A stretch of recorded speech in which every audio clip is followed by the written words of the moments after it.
ఆంధ్రాలో భూపందారం అంటూ సాక్షి ఒక కథనాన్ని ప్రొజెక్ట్ చేసుకొచ్చింది.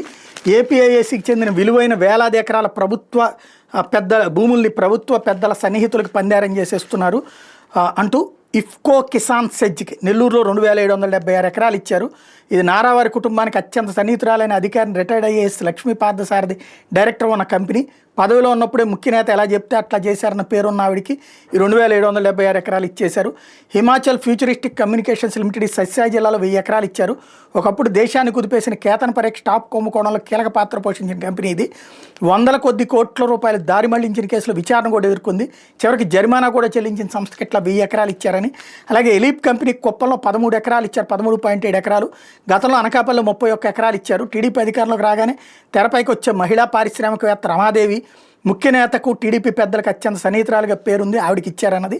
అట్లాగే వరాహ ఆక్వా ఫార్మ్స్కి విశాఖ జిల్లా నక్కపల్లిలో 93 ఎకరాలు ఇచ్చారు. ఇది ఆల్రెడీ మూతపడిపోయిన కంపెనీ అని ఆర్ఓసీనే చెప్తోంది. అయినా టీడీపీ పెద్దలకి ఈ కంపెనీ డైరెక్టర్లతో ఉన్న సత్సంబంధాల ముందు ఏది అడ్డు కాలేదు అంటూ వీటికి అదనంగా ఎకరాకు 3 లక్షల నుంచి 5 లక్షల వరకు క్యాపిటల్ సబ్సిడీతో పాటు 100% నాలా మినహాయింపు, విద్యుత్తు, నీరు ఇట్లాంటి ఇతర మౌలిక సదుపాయాలని ఆ కంపెనీలకు ప్రభుత్వమే కల్పిస్తుంది. ఏపీఐఏసీ నుంచి భూములు పొందిన ఈ సంస్థలు పార్కులను అభివృద్ధి చేసి మార్కెట్ రేటుకు అమ్ముకుని సొమ్ము చేసుకుంటాయి. ఓవరాల్గా నిన్న ఊరు పేరు లేని వర్షా దగ్గర నుంచి ఉత్తపుణ్యానికి వీళ్ళందరికీ భూములు ఇస్తున్నారు అన్నటువంటి వార్తని హైలైట్ చేసి మూసేసిన కంపెనీకి 93 ఎకరాల దగ్గర నుంచి ఇవన్నిటిని కూడా హైలైట్ చేసుకొచ్చినటువంటి పరిస్థితి. ఓవరాల్గా దోచేస్తున్నారు అన్నటువంటి వార్తని పెద్ద ఎత్తున హైలైట్ చేసింది. వాస్తవంగా తెలుగుదేశం మీడియాకి వైసీపీ మీడియాకు ఉన్నటువంటి తేడా ఇదే తెలుగుదేశం మీడియా అయితే ఒక్కొక్క కంపెనీ గురించి వారం నుంచి 10 రోజులు స్టోరీలు వేసేది. అప్పుడు ఆ కంపెనీకి సంబంధించి అందరికీ నెగిటివ్గా కనిపించేది.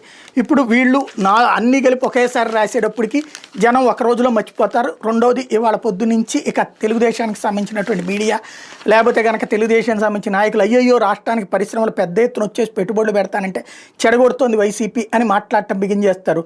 వీళ్ళేం మాట్లాడేవాళ్ళు తక్కువ, వాళ్ళేం మాట్లాడేవాళ్ళు ఎక్కువ. కాబట్టి ఇట్లాంటి వాటిట్లో వ్యూహం అన్నటువంటి రాజకీయ వ్యూహం తెలుగుదేశం దగ్గర వైసీపీ నేర్చుకోవాల్సి ఉంది.